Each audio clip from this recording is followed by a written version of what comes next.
こんにちは、クララです。今日はベルサイユのバラからオスカルの切ない恋をたどってみましょう。男装の霊人として強く生きた彼女が心の奥に秘めていた思い。それはスウェーデンの貴公子フェルゼンへの恋でした。でもフェルゼンの視線はいつも王妃マリー・アントワネットへと向けられていて、その恋は初めから届かないものだったかもしれません。月の光のように静かに輝いていたオスカルの気持ち。今回は彼女の心の揺れをベルサイユのバラの名シーンとともに振り返りながら、報われなかった恋を経験した私たち自身の記憶にもそっと光を当ててみたいと思います。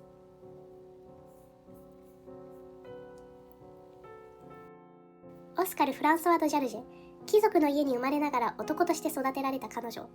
軍人として剣を握り、国と王妃を守る日々の中で、彼女は人知れず自分の女性としての心と向き合っていました。鏡の前で自分をじっと見つめる視線。そこにあったのは強さだけじゃない、誰かに愛されたいと願う一人の女性の眼差し。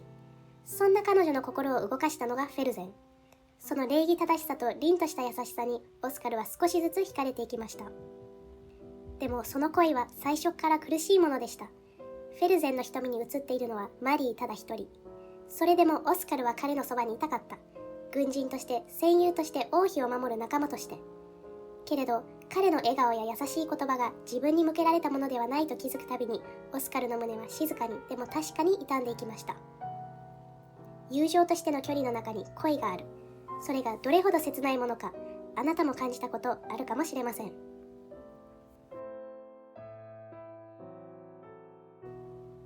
ある日、オスカルは一つの決断をします。フェルゼンに自分を女として見てほしい。そう願って女性として舞踏会に出ることにしました。軍服ではなく、美しいドレスを身にまとって、いつもとは違う姿で彼の前に立つことを選んだ彼女。金髪がふわりと揺れて、肌は光をまとい、まるでバラの花びらのように美しく儚く。その場にいた人々がその美しさに息を飲みました。でもオスカルの視線が探していたのはただ一人、フェルゼンの瞳。もしこの姿なら、もしかしたら振り向いてもらえるかもしれない。ほんの少しの期待と胸を締め付けるような不安を抱えて彼女は彼に歩み寄ります。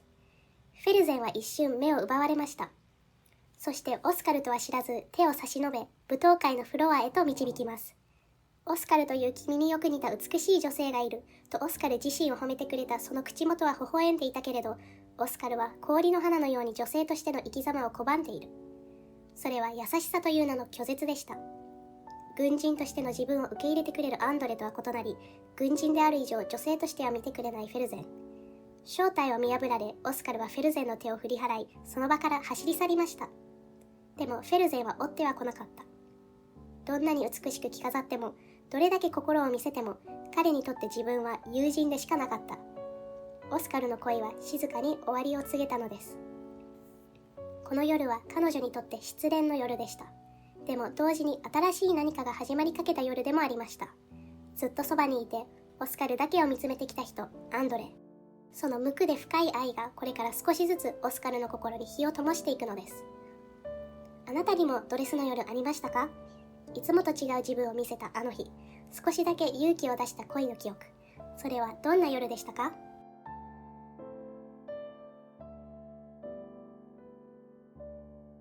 オスカルの恋が報われなかった理由は、フェルゼンの心がマリーにあったからというだけではありません。彼女が最も傷ついたのは、女性として自分が見られていなかったという事実。それが彼女の心に深い痛みを残しました。ドレスの夜の後、オスカルは静かに鏡の前に立ったのかもしれません。軍人としての強さと、女性として愛されたいという気持ち、その狭間で揺れながら自分自身を見つめ直そうとしていました。心理学では失恋は未来の喪失と言われています。誰かと過ごすはずだった日々、叶えられると思っていた夢が突然消えてしまうと、私たちは自分の価値までも見失ってしまいがちです。自分は必要とされていなかったのか、どこがいけなかったんだろう。そんな思いが心を締め付けます。そして脳の中では幸せを感じるホルモンが減り、逆にストレスホルモンが急増してしまいます。その結果、胸が苦しくなったり、涙が止まらなくなったり、眠れない夜を過ごすこともある。それが失恋の痛みの正体なのです。オスカルもきっと同じでした。自分の中の女性としての気持ちを初めて表に出して、それでも報われなかったあの夜。静かな寝室で夜空を見上げながらどんな思いでいたのでしょう。いつだってそばにはアンドレという存在がいた。けれど彼女の心にはまだフェルゼンが強く残っていました。誰にも話せない思い、涙も言葉も閉じ込めたまま、彼女はその孤独を一人で抱え続けました。でもそんな孤独な夜にも意味があります。その痛みがあったからこそ、後にオスカルはアンドレの愛に気づけた。あなたにもそんな経験があったかもしれません。心の奥で忘れられなかった恋。でもそれを超えた先に温かい光が見えた瞬間がきっとあったはずです。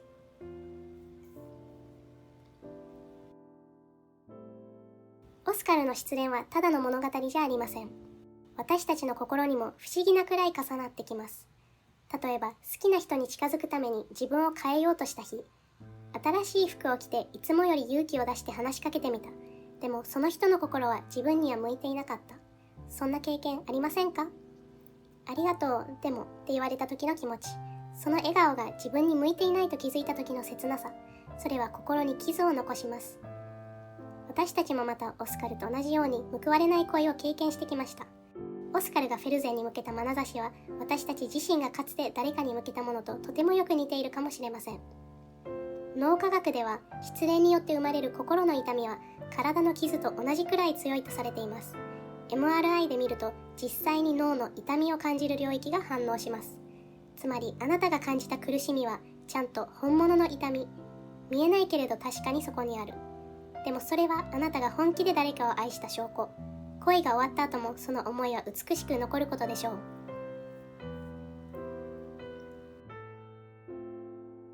オスカルはフェルゼンへの思いを抱えながらも、やがてアンドレの愛に気づきました。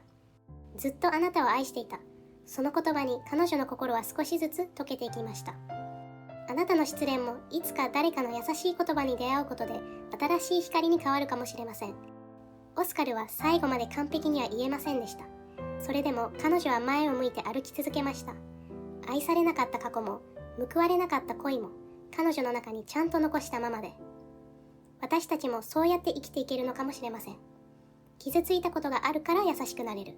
辛かった記憶があるから誰かの涙に気づける。失恋は人生の中でほんの一部かもしれないけれど、そこには確かに生きているという実感があります。このチャンネルでは歴史に名を刻んだ人物や作品の中で輝いたキャラクターたちの知られざる病や運命を医学の視点から解き明かしています。気に入っていただけたらぜひ高評価とチャンネル登録をお願いいたします。あなたのドレスの夜や忘れられない恋の記憶、よかったらコメントで教えてくださいね。次回もお会いできるのを楽しみにしています。